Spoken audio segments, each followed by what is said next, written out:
ஓம் சாய் ஸ்ரீ சாய் ஜெய் ஜெய் சாய்ராம். அத்தியாயம் 3.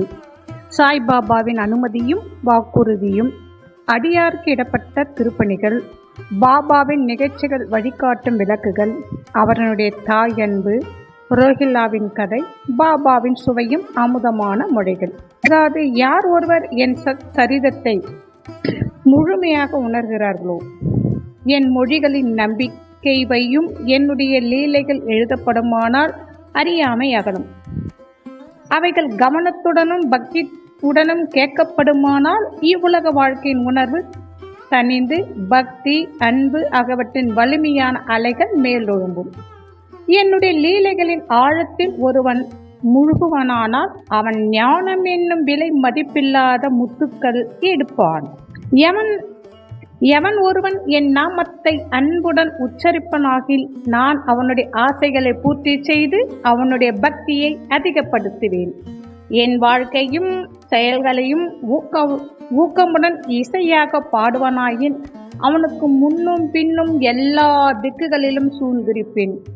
என்னிடம் உள்ளத்தையும் உயிரையும் ஒப்புவித்த அடியார்கள் இந்நிகழ்ச்சியை கேட்டதும் இயற்கையிலேயே மகிழ்வெய்துவர். நம்பிக்கையுடன் என் லீலைகள் எவனாவது இசைப்பானாயின் அவனுக்கு எல்லையற்ற பேரின்பத்தை நல்கி என்றும் நிலைத்திருக்கும் திருப்தியை அளிப்பேன். எவன் என்னிடம் பூரண சரணாகதி அடைகிறானோ, எவன் என்னை விசுவாசத்துடன் வணங்குகிறானோ, எவன் என்னை நினைவில் நிறுத்தி நிரந்தரமாக தியானம் புரிகிறானோ அவனை விடுவிப்பது எனது சிறப்பியல்பாகும். என் நாமத்தை உச்சரிப்பவர், என்னை வணங்குபவர், எனது வாழ்க்கை நிகழ்ச்சிகளை பற்றி எண்ணி இவ்வாறாக என்னை நினைவில் இருத்தி இருப்பவர்கள் எங்கன உலக பொருட்கள் உணர்ச்சிகள் இவைகளில் கவனம் உள்ளவர்களாக இருக்க முடியும். சாவின் வாயிலிருந்து எனது அடியவர்கள் நான் வெளியே இழுத்து விடுவேன். எனது கதைகள் கேட்கப்பட்டால் எல்லா நோய்களும் விலகும். எனது கதைகளை மரியாதையுடன் கேட்டு அவற்றை எண்ணி தியானம் செய்து கிரகித்துக் கொள்ளுங்கள். இதுவே மகிழ்ச்சிக்கும் திருப்திக்குமான மார்க்கமாகும். என் அடியவர்களின் பெருமையும் அகம்பாகவும் அற்றுவிடும். கேட்பவரின் மனம் அமைதிப்படுத்தப்படும். அன்றியும் அது இதயபூர்வமும் முழுமையுமான பக்தியாயிருப்பின் மனம் உச்ச உணர்ச்சியுடன் ஒன்றாகிவிடும். சாயி சாயி என்று சாதாரணமாக ஞாபகமூட்டிக் கொள்வதே பேசுவதில் கேட்பதில் உள்ள பாவங்கள் தீர்க்கும். அடியவர்களுக்கு அளிக்கப்பட்ட பலதரப்பட்ட பணிகள். ஆண்டவர் வெவ்வேறு பணிகளை வெவ்வேறு அடியவரிடம் ஒப்பிக்கிறார். சிலர் கோயிலில் மடம் ஆகியவற்றை கட்டுவதற்கும், சிலர் புண்ணிய தீர்த்தங்களுக்கு படிக்கட்டுகள் அமைப்பதற்கும் நியமிக்கப்படுவார்கள். சிலர் ஆண்டவன் புகழை பாட நியமிக்கப்படுவார்கள். சிலர் சேத்தாத்திர யாத்திரைக்கு அனுப்பப்படுகிறார்கள். ஆனால் எனக்கு சரீரம் எழுத வேலை ஒப்படைக்கப்பட்டது. எல்லாம் சிறிது தெரிந்தும் ஒன்று முழுமையாக தெரியாதனை போன்று நான் இப்பணிக்கு கொஞ்சமும் தகுதி உடையவன் அல்ல. பின் ஏன் அத்தகைய கடினமான வேலை மேற்கொள்ள வேண்டும்? எவரே சாய்பாபாவின் உண்மை வரலாற்றை எடுத்து எம்ப முடியும். சாய்பாபாவின் அருள் ஒன்று மட்டுமே கடின வேலைகளை நிறைவேற்ற ஊக்கம் அளிக்க முடியும். எனவே நான் எனது பேனாவை கையில் எடுத்த போது சாய்பாபா எனது அகங்காரத்தை அகற்றிவிட்டு அவரே தமது நிகழ்ச்சிகளெல்லாம் வரையலானார். பிறப்பின் மறைவனாக இருப்பினும் சுருதி சுமிருதி ஆகிய 2 கண்கள் தேவை உள்ளதாக இருந்தது. எனது சரீரத்தை எழுதவே இயலாத நிலையில் இருந்தேன். ஆனால் ஆண்டவன் அருள் ஊமையை பேச வைக்கிறது, முடவனை மலையை கடக்க செய்கிறது.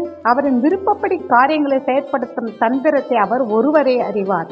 புல்லாங்குழலோ ஹார்மோனியமோ எங்கனும் ஒலி எழுப்புகிறது என்பதை அறியார். இது அவற்றை வாசிப்பவனையே சார்ந்தது.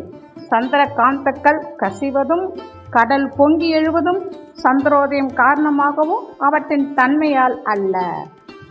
கலங்கரை விளக்கமாக பாபாவின் கதைகள். படகுக்காரர்கள் பாறைகள் அபாயங்கள் ஆகியவற்றிலிருந்து விலகி பத்திரமாக பயணம் செய்வதற்காக கடலின் பல்வேறு இடங்களில் கலங்கரை விளக்கம் கட்டப்படுகிறது. சம்சாரம் என்ற சாகரத்தில் சாய் பாபாவின் கதைகள் அத்தகைய பயனை நல்கின்றன. அவைகள் அமிர்தத்துக்கு சுவை ஊட்டுகின்றன. நமது உலக பாதை மிருதுவாகவும் கடப்பதற்கு எளியதாகவும் ஆக்கின்றன. நாணிகள் கதைகள் ஆசீர்வதிக்கப்பட்டவைகள். நமது செவிகள் வழியாக உள்ளத்தினுள் புகும்போது சரீராபிமானம் அல்லது அகங்காரம், இத்வைத உணர்ச்சி ஆகியவை மறைகின்றன. நம் உள்ளத்தில் அவைகள் தேக்கப்படுமானால் சந்தேகம் பறந்தோடும். சரீரத்தின் பெருமை உணர்ச்சி கீழே இறங்கும். ஏராளமாக விவேகம் சேகரிக்கப்படும்.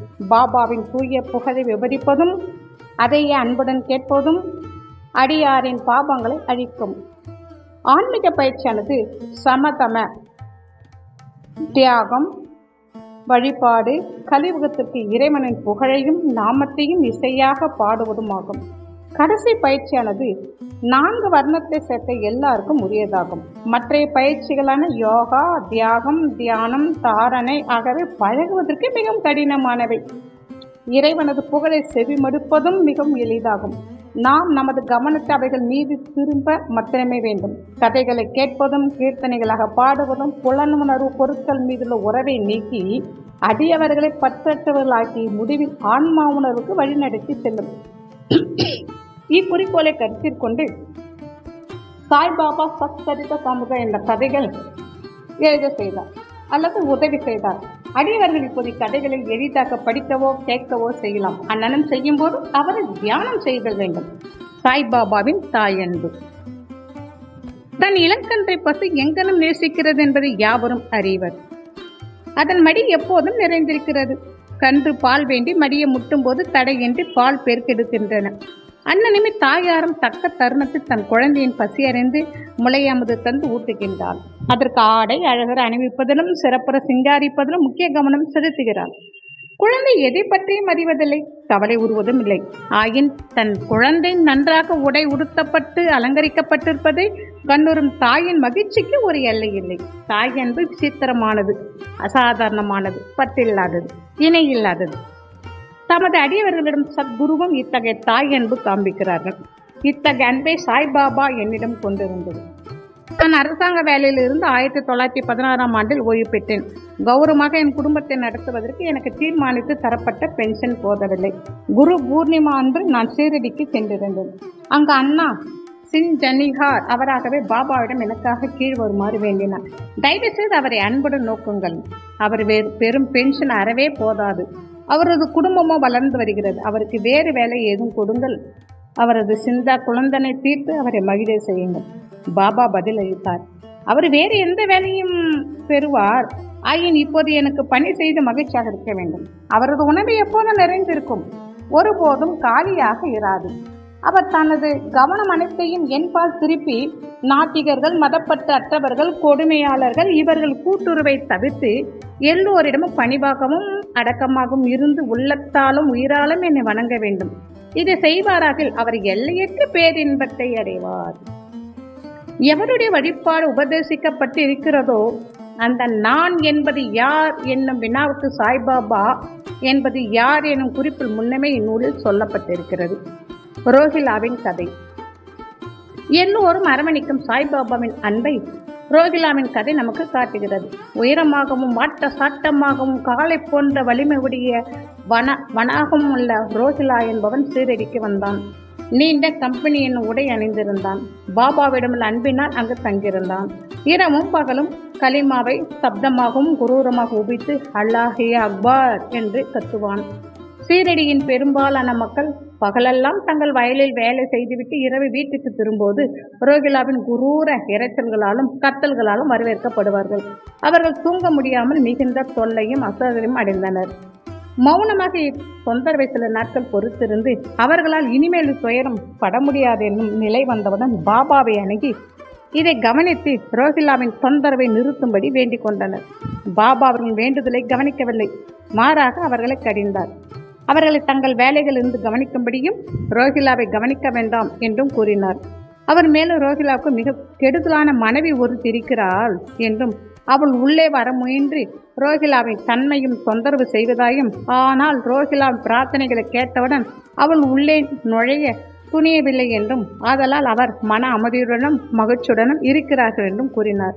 உண்மையில் ரோஹிலாவுக்கு ஒரு மனைவியும் கிடையாது. அவனுக்கு மனைவியாக பாபா குறிப்பிட்டது துர்புத்தி, அதாவது கெட்ட எண்ணங்களாகும். ஏனெனில் வேறொன்றை காட்டிலும் கடவுளிடம் வேண்டிக் கொள்வதிலும் முறையிட்டு பேரீச்சல்கள் செய்வதையும் பாபா விரும்பினார். அவர் ரோஹிலாவின் பக்கமிருந்து ரோஹிலாவின் இரைச்சல்களையும் கூக்குரல்களையும் பொறுத்து கொள்ளுமாறு அவை சீக்கிரம் மறைந்துவிடும் என்று கூறினார். பாபாவின் இனியதும் அமிர்தத்தனை ஒத்த வார்த்தைகளும். ஒரு நாள் மதியம் ஆர்த்தி முடிந்த பிறகு அடியார்கள் தங்கள் இருப்பிடங்களுக்கு திரும்பிக் கொண்டிருந்தார்கள். அப்போது பாபா கீழ்கண்ட அழகான அறிவுரை விடுத்தார். நீங்கள் எங்கு வேண்டுமானால் இருங்கள், என்ன வேண்டுமானாலும் செய்யுங்கள், ஆனால் இதை நன்றாக ஞாபகத்தில் வைத்துக் கொள்ளுங்கள். நீங்கள் செய்வது அனைத்தும் எனக்கு தெரியும். நானே அனைவருடைய அந்தரங்க ஆட்சியாளராக இதயத்தில் அமர்ந்திருக்கிறேன். இந்த உலகின் கண் அசைவும் அசையா சர்வ ஜீவராசிகளையும் அரவணைக்கின்றேன்.